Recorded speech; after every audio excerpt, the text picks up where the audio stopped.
kana lakum fi rasulillahi uswatun hasanah liman kana yarjullaha wal yawmal akhir wa dzakarallaha katsiran. Pada diri Nabi Muhammad SAW suri teladan, uswah, contoh terbaik, contoh yang sangat baik untuk diteladani. Maka menjadi hamba dan khalifah Allah yang terbaik itu seperti apa? Ya seperti yang dicontohkan Nabi Muhammad SAW. Tapi dari lisan beliau yang mulia, beliau mengatakan, ikuti sunnahku dan sunnahnya khulafaur rasyidin. Dalam hadits arba'in, ya. Hadis yang sangat terkenal sekali, ya. Ikuti sunnahku dan sunnahnya khulafaur rasyidin. Kira-kira terjemahan bebasnya adalah, selain aku, ada 4 orang yang bisa menjadi contoh terbaik, yaitu para khalifah Nabi. Sepeninggal Nabi, mereka lah yang menjadi khalifah. 4 sahabat utama, yaitu Abu Bakar, Umar, Utsman, Ali.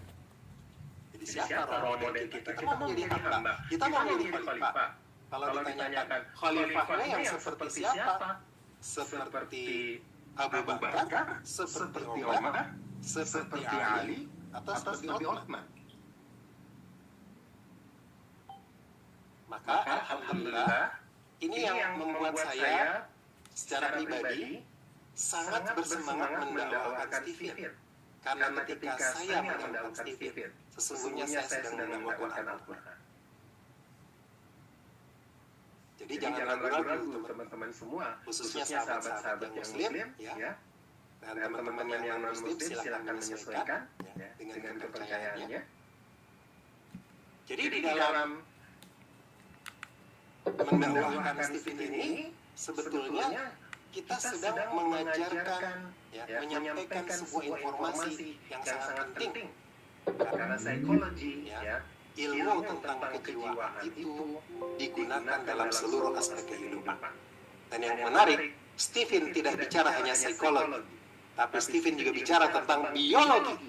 Steven juga berbicara tentang siapa yang paling kuat stamina-nya, siapa yang paling cepat lelah maksud saya, siapa yang paling lama menyelam di dalam air, siapa yang kalau melompat paling tinggi, siapa yang kalau berlari paling cepat. Steven bisa membahas itu, bukan hanya urusan jiwa, tapi juga urusan biologi. Nah, karena memang Steven, ya, sesuai dengan hipotesanya ayat Arif Poniman itu, masuknya sampai ke level DNA. Nah, baik teman-teman semua, yuk kita renungkan ayat yang lain dari Al-Quran, yaitu surah Al-Fatihah, untuk merenungkan misi kehidupan kita. Kita telah memahami nih bahwa nikmat mesin kecerdasan ini adalah salah satu nikmat yang paling penting di dalam hidup kita. Maka bagaimana kita menjalaninya? Yuk kita lihat surah Al-Fatihah yang artinya pembuka, dan itu adalah surah pertama dalam Al-Quran. Kalau tadi ayat pertama, 5 ayat pertama yang turun, yang ini adalah pembukanya Al-Quran ketika kita membaca Al-Quran, yaitu Ummul Kitab Al-Fatihah. A'udzu billahi minasy syaithanir rajim. Bismillahirrahmanirrahim. Alhamdulillahi rabbil alamin. Ar-Rahmanir Rahim. Maliki yaumiddin. إياك نعبد وإياك نستعين اهدنا الصراط المستقيم صراط الذين أنعمت عليهم غير المغضوب عليهم ولا الضالين.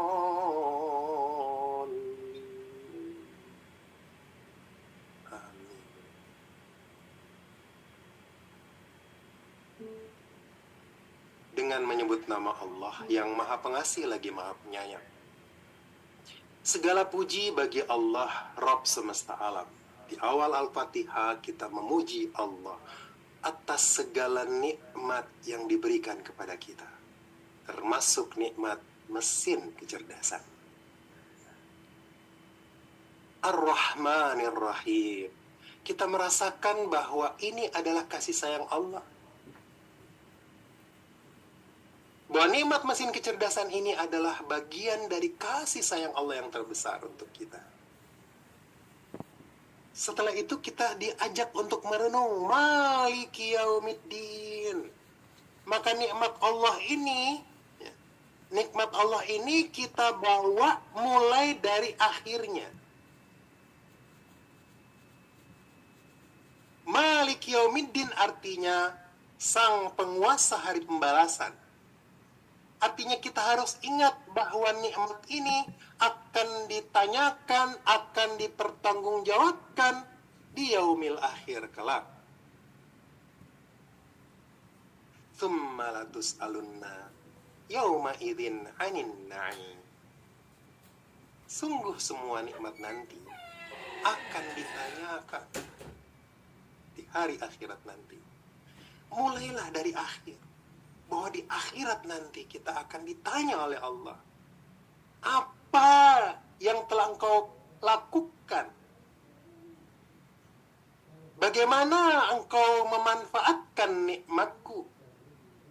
Sudahkah engkau melakukan yang terbaik?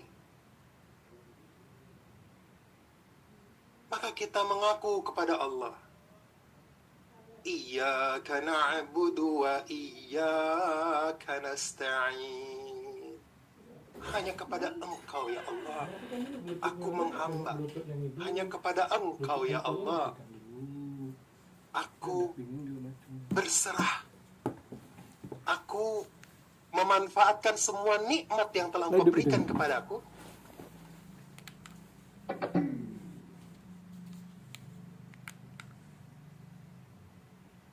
Dan aku tidak bisa menjalankannya tanpa pertolonganmu. Iyyaka na'budu wa iyyaka nasta'in. Hanya kepada Engkau ya Allah kami berharap, kami ditolong. Bahkan untuk mengenali diri kami sendiri, kami butuh pertolonganmu.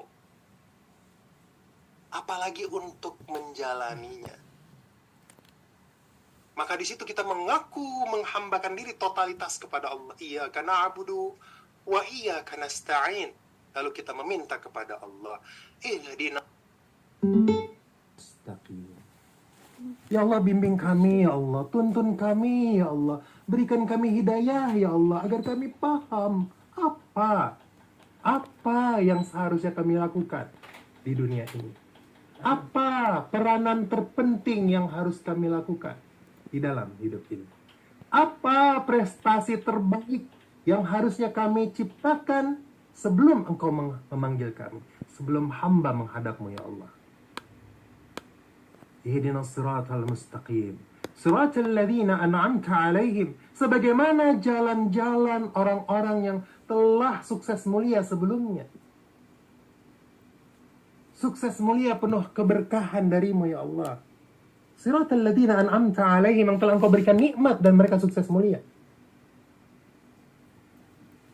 Ghairil maghdubi 'alaihim, bukan seperti orang yang Engkau murkai, yang tidak kenal dirinya, yang tidak kenal penciptanya, yang tidak kenal tujuan hidupnya, yang tidak kenal apa yang harusnya mereka lakukan. Bukan seperti mereka yang Engkau murkai, dan bukan seperti mereka yang tersesat dalam hidup ini. Maka sesungguhnya di dalam pesan dari 5 ayat pertama surah Al-Alaq dan pesan dari Al-Quran Al-Fatihah, sesungguhnya ada pesan buat kita semua. Bahwa kita harusnya melakukan sesuatu, ada misi kehidupan yang tertanam, yang dipesankan oleh Allah Subhanahu wa Ta'ala kepada setiap hambanya sesuai dengan potensi terbaiknya. I'malu ala makanatikum. Berbuatlah kamu, beramallah kamu sesuai dengan potensi yang telah Allah berikan. Maka teman-teman semua, dari situ kita harus merenungkan, lalu apa yang harus saya tentukan? Apa profesi yang harus saya tekuni? Apa peranan hidup yang terpenting di dalam kehidupan ini? Maka, gimana cara menetapkan profesi untuk misi kehidupan ini? Yang pertama, kita pahami prinsipnya, yaitu kita tentukan bintang terang kita. Bintang terang itu artinya seperti kita ini ingin dikenal sebagai siapa, khususnya di langit. Dan tentunya di bumi otomatis, gitu ya. Bukan kita mau cari-cari di dunia mau dikenal untuk popularitas, bukan. Sebagaimana Nabi Muhammad SAW dan para sahabat ahli surganya, mereka tidak mencari popularitas, tapi mereka sangat populer. Jadi ketika kita mencari popularitas di langit, ya, maka sebagian orang akan populer pula di bumi. Walaupun ada orang-orang tertentu yang Allah sembunyikan, tidak terkenal di bumi. Jadi tentukan bintang terang. Apa bintang terang kita? Lalu tetapkan Firdaus Hope. Kalau di dalam WSL 3 ada istilahnya destination point. Ada titik terakhir. Ya. Setelah bintang terang kita ini sebagai siapa, lalu apa final destination point kita? Apa ujung terakhir kehidupan kita? Kalau saya sebut sebagai Firdaus Hope. Ya. Firdaus Hope itu harapan Firdaus. Ya. Maka kenapa kami memilih brand cabang kami sebagai Stephen Firdaus Life. Ya. Bahwa Stephen itu bagian atau ilmu yang membawa kita bisa menemukan kehidupan Firdaus dunia akhirat. Rabbana atina fid dunya hasanah wa fil akhirati hasanah wa qina adzabannar. Jadi Firdaus Hope, harapan tertinggi. Apa harapan tertinggi? Harapan tertinggi kita di akhirat adalah bertemu baginda Nabi dan semoga diizinkan melihat wajahnya Allah di surga Firdausnya kelak. Dan ada Firdaus pula di dunia. Apa Firdaus dunia kita? Nah, ini harus terukur, teman-teman semua ya, harus terukur. Ada ukurannya. Ada capaian yang bisa terukur. Itu adalah final destination point, ya. Jadi kalau misalnya ingin memberi beasiswa kepada 1 juta anak yatim, misalnya sebelum meninggal dunia, itu contoh saja. Jadi ada angkanya, ada capaiannya. Jadi itu ibaratnya gini loh. Seakan-akan kayak gini, ya Allah kalau ini tercapai aku sudah siap menghadapmu, kira-kira kayak gitu. Tentunya kita siap nggak siap, kan ada tanggal yang Allah udah tetapkan buat kita semua kan. Sudah ada hari terakhir kita di mana kita akan menghembuskan nafas terakhir kan. Tapi ini maksudnya supaya kita paham bahwa aku ingin mencetak ini loh sebelum waktu itu tiba gitu ya. Sebelum ajal tiba, semoga Allah mengizinkan kita semua untuk mencapai destination point kita. Tentunya antara social role atau bintang terang kita dengan destination point kita ini harus sejalan. Kalau nggak sejalan, nah itu masih galau nantinya. Oke, nah jadi nanti dari situ apa bintang terang itu harus siap dijalani seumur hidup. Seumur hidung. Karena hidung kita hidup ya. Jadi harus siap dijalani seumur hidup. Gitu patokannya ya. Terus siap memberi yang terbaik. Kalau bahasa Qur'annya mujahadah gitu. Jahadu. Walladzina jahadu fina lanahdiyannahum subulana. Kemudian di dalam prosesnya kita harus paham tidak ada yang mulus di dalam perjuangan. Ya, ada sunnatullah perjuangan. Gimana tuh lagunya? Sekeping hati dibawa berlari, jauh melalui jalanan sepi. Ayo lanjutin dong. Ya, itu lagu luar biasa ya, senang. Dari SMA kayak itu saya kenal tuh lagu. Jalan kebenaran indah terbentang di depan matamu para pejuang. Tapi jalan kebenaran tak akan selamanya sunyi. Ada ujian yang datang menghadang. Ada perangkap menunggu mangsa. Saya nggak hafal. Masya Allah ya. Itu begitu. Jadi ketika kita dalam perjuangan, jangan berharap jalanannya mulus kayak jalan tol, bebas hambatan. Nggak kayak gitu. Akan selalu ada aral melintang. Maka kita harus siap menjalani sunnatullahnya, siap mensyukuri sukanya, siap mensabari lukanya. Karena kadang kita tersangkut, kadang kita tergores, terjatuh. Keringat, darah, air mata. Apalagi kalau kita ingat saudara kita di Palestina. Wah, nggak ada banding deh. Tandingannya Masya Allah ya. Luar biasa perjuangan mereka. Semoga Allah menurunkan segala pertolongan. Amin. Allahumma sholli ala sayyidina Muhammad. Jadi prinsipnya adalah tentukan bintang terang kita. Kita ingin dikenal sebagai siapa, kemudian apa final destination point-nya. Apa titik akhir, di mana ketika titik akhir itu adalah sebuah harapan ketika Allah memanggil kita, kita siap. Kira-kira kayak gitu. Tapi sekali lagi, siap tidak siap, kita harus siap. Maksudnya, itu adalah sebuah gambaran, harapan kita. Maka saya sebut Firdaus Hope, harapan Firdaus di dunia. Semoga Allah ridho sebelum kita meninggal dunia. Itu sudah terjadi, amin. Allahumma shalli ala sayyidina. Maka siap dijalani seumur hidup, siap memberi yang terbaik, siap mensyukuri sukanya, siap mensabari lukanya. Kemudian pertimbangan utama yang untuk menentukan profesi kita adalah mesin kecerdasan kita. Karena potensi tadi, i'malu ala makanatikum, untuk menentukan bintang terang, ya, termasuk Firdaus Hope tadi. Tentu harus melihat mesin kecerdasan kita.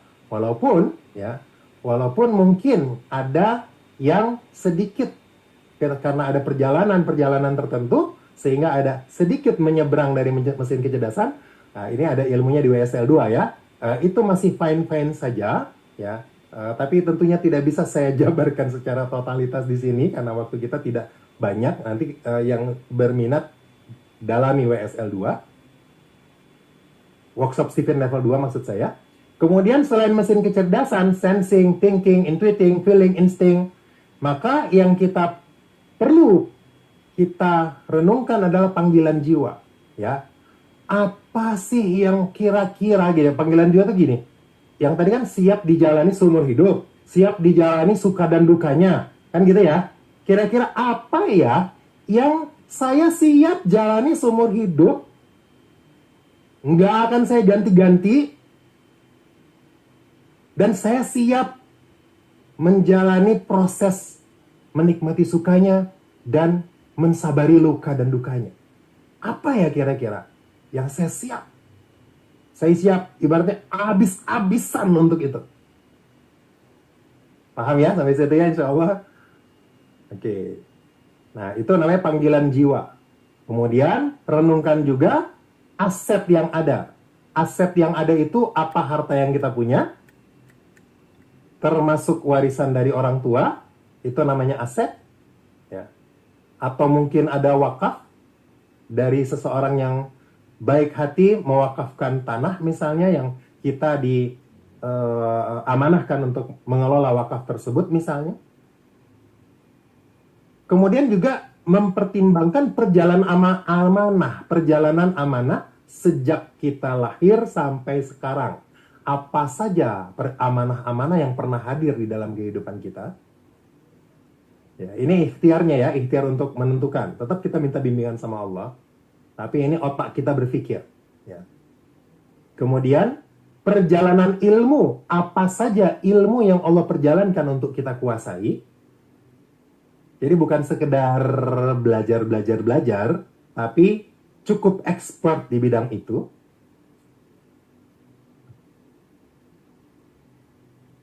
Kemudian perjalanan sosial, siapa saja sahabat-sahabat kita, siapa saja orang-orang terdekat kita, komunitas-komunitas apa saja kita diperjalankan, organisasi-organisasi apa saja. Nah, ini namanya perjalanan sosial. Lalu baca hikmahnya, ya. Lalu baca hikmahnya dari aset-aset yang ada, perjalanan amanah apa saja yang ada, kemudian perjalanan ilmu, kemudian perjalanan sosial, kemudian baca hikmahnya dari semua perjalanan itu. Untuk menentukan aku ini mau jadi apa. Jadi mesin kecerdasan saya apa, panggilan jiwa saya seperti apa yang memanggil-manggil, woi kamu itu harus melakukan kebaikan ini. Lalu perjalanan itu semua menjadi bahan baku, ya. Ibarat kita mau bikin makanan gitu ya. Nah, ini menjadi menunya kayak gimana nih? Menjadi sebuah menu. Jadi dari semua bahan baku ini diolah menjadi sebuah hasil yang namanya bintang terang dan juga final destination point. Semoga bisa dipahami ya. Oke, yang ketiga terakhir pertimbangan pendukung ya. Ketika menjalankan profesi tersebut, ketika menjalankan di level di tataran operasional, ya, di tataran operasional, orang yang sensing, teman-teman yang sensing itu menjalaninya di situ di aktivitas bintang terang itu sangat terpakai itu aktivitas fisik, ya. Karena stamina orang sensing itu yang paling kuat. Ya, kalau di kami ya ada namanya tepuk Stephen. Tepuk sensing, kuat. Gini deh, sebelum lanjut kita tepuk Stephen dulu yuk. Yang bisa menyalakan layar boleh sama-sama. Tepuk Stephen tuh kayak gini ya. Kalau dikatakan tepuk sensing, kuat, kayak gitu ya. Yuk kita coba dulu. Tepuk sensing, kuat. Wah, mantap. Kalau dikatakan tepuk thinking, sama 3 kali juga ya. Terus tangan kiri ya, jangan tangan kanan ya. Untuk menggambarkan ini otak kiri atas. Katakan, kenapa ya? Tepuk thinking. Kenapa ya? Oke. Kalau tepuk intuiting, prok. Aha. Pakai tangan kanan sekarang. Oke. Tepuk intuiting. Prok. Aha. Prok-proknya jangan pakai mulut, pakai tangan aja. Oke.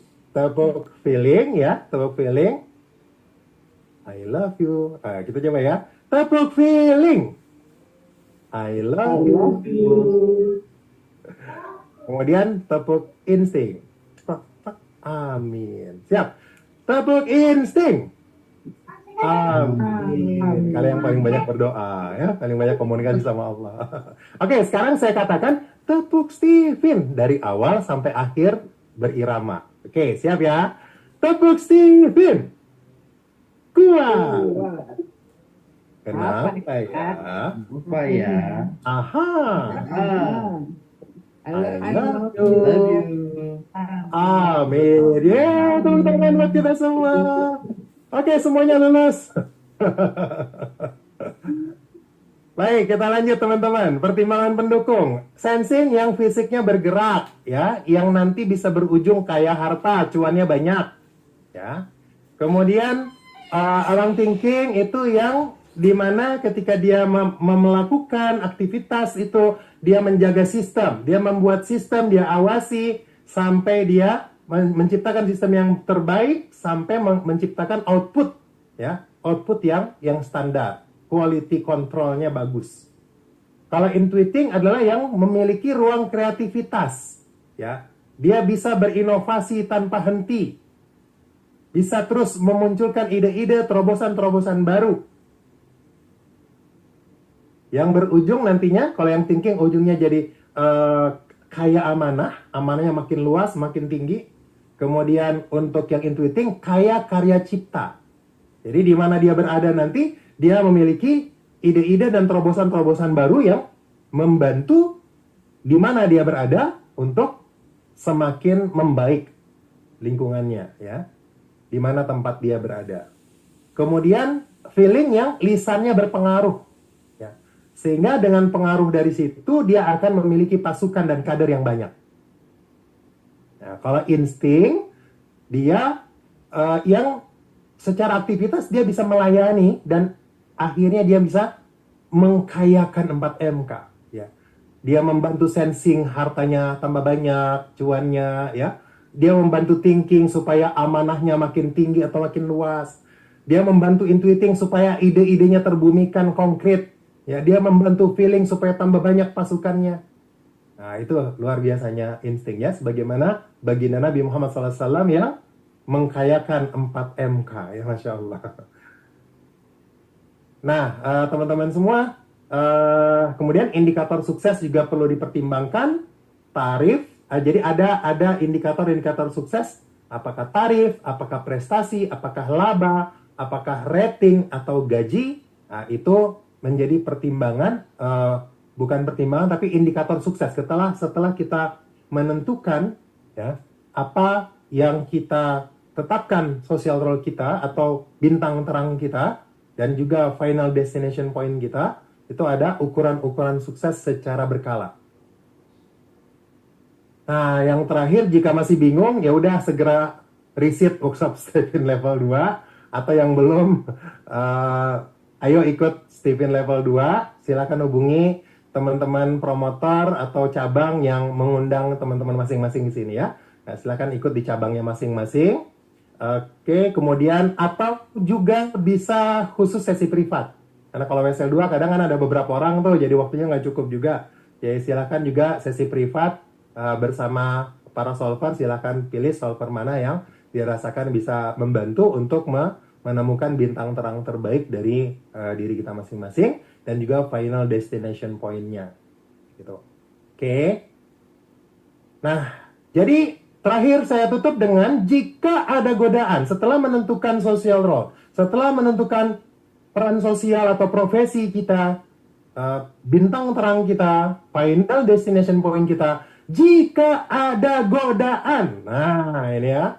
Godaan ini maksudnya bisa bersifat negatif maupun positif, ya. Maksudnya godaan itu ada aja yang narik, ini juga bagus, ini juga bagus. Saya sampaikan teman-teman, semua kebaikan itu banyak sekali, ya, banyak sekali, dan kita tidak cukup waktu untuk melakukan semuanya, ya. Maka kita harus memilih. Jadi kalau ada, kayaknya ini bagus juga nih, diajak teman, yuk kita bikin proyek ini, ini juga bagus nih. Akhirnya berantakan semua rencana kita, akhirnya nggak jadi deh, gitu ya. Nah, ini yang perlu kita ingat baik-baik, khususnya teman-teman yang insting, ya. Itu the number one yang paling suka bingung. Yang paling suka bingung, the most confused people in the world. Kemudian yang kedua intuiting. Kalau bedanya insting itu bingung di bumi, kalau intuiting bingung di langit. Terlalu banyak idenya, akhirnya bingung apa yang mau dibikin, gitu kan. Dan seterusnya, ya. Semua orang yang masih bingung silakan segera sesi privat atau OSL 2, silakan, ya.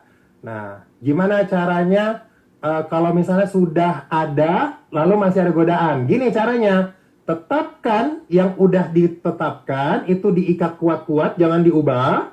Maka itu jadikan 80% waktu kita. Oke? jadikan 80% waktu kita berada di situ. Kemudian itu sebagai aktivitas utama dan sebagai profesi kita. Dan 20%-nya kalau ada ini juga bagus, ini juga bagus, itu juga bagus, silahkan mau ambil semua juga boleh. Tapi waktunya terbatas. Nggak boleh lebih dari 20% waktu. Ya kalau hitung kasar, 20% dari 30 hari kan 6 hari ya. Jadi nggak boleh lebih dari sepekan. Kalau mau 90-10 juga boleh. Ya silakan lakukan ini, lakukan itu yang bukan profesi Anda. Kebaikan ini, kebaikan itu, kebaikan ini, kebaikan itu, silahkan dilakukan. Tapi jangan lebih dari 20%, sehingga tidak perlu ada target yang terlalu neko-neko di urusan itu. Untuk yang intuiting, abaikan perfeksionis Anda di urusan yang 20%. Ya. Tapi ketika yang di urusan 80%, bawa perfeksionis Anda ke sana. Ya. Kira-kira gitu ya untuk yang intuiting. Nah, jadi ini untuk membantu sehingga kita nggak galau lagi. Tetapkan satu. Kemudian ini lakukan yang terbaik, ada godaan kiri kanan, masukkan di porsi yang 20%. Semoga teman-teman bisa menjawab kegalauan selama ini. Kalau masih ada yang tetap galau, silahkan sesi privat segera ya. Jadi aktivitas lain tuh jadikan sebagai coaching, jadikan sebagai kalibrasi, refreshing, hobi, terserah apapun namanya. Yang penting kita tahu itu bukan yang utama. Yang utama saya mau menuju final destination point saya mau menuju bintang terang saya. Oke, demikian teman-teman semua. Terakhir saya mengajak teman-teman, yuk kita dalami Stephen. Bagi teman-teman yang mau belajar tentang rezeki dalam bentuk finansial, ya, genetika finansial, kita ada ilmu insya Allah genetic financial planning, seni mengelola keuangan berdasarkan mesin kecerdasan, ya. Ini Ahad 1 Desember, jadi cuma sekitar seperti ini ya, materinya malam hari. Ya. Jadi dia kurang lebih 1 jam. Kemudian hari Ahad tanggal 1 Desember, Zoom juga malam jam 20 WITA. Kalau Kuala Lumpur, KL ya, KL itu juga jam 20, sama dengan Makassar. Kemudian ada bonus teman-teman. Kalau ikut Genetic Financial Planning, boleh dapat bonus kelas Genetic Time Management. Bagaimana mengatur waktu, seni mengelola waktu berdasarkan mesin kecerdasan. Dan itu jam hari Ahad pagi, pekan depannya. Tanggal 1 kan Ahad malam, 8 Desember itu Ahad pagi. Jadi yang tanggal 8 Desember itu tidak berbayar, itu adalah bonus ya bagi yang mengikuti Genetic Financial Planning. Jadi tidak dibuka kelas berbayarnya, dia hanya berupa bonus saja. Oke. Kalau mau lebih lengkap tentang finansial, ikuti yang sebelah kanan, yaitu workshop tematik Stephen Financial. Jadi dia dari kebetulan yang terdekat ini kita bagi 2 harinya. Nanti ke depannya mungkin akan 1 hari. Intinya ini lebih lengkap lagi kalau mau mengikuti tentang financial.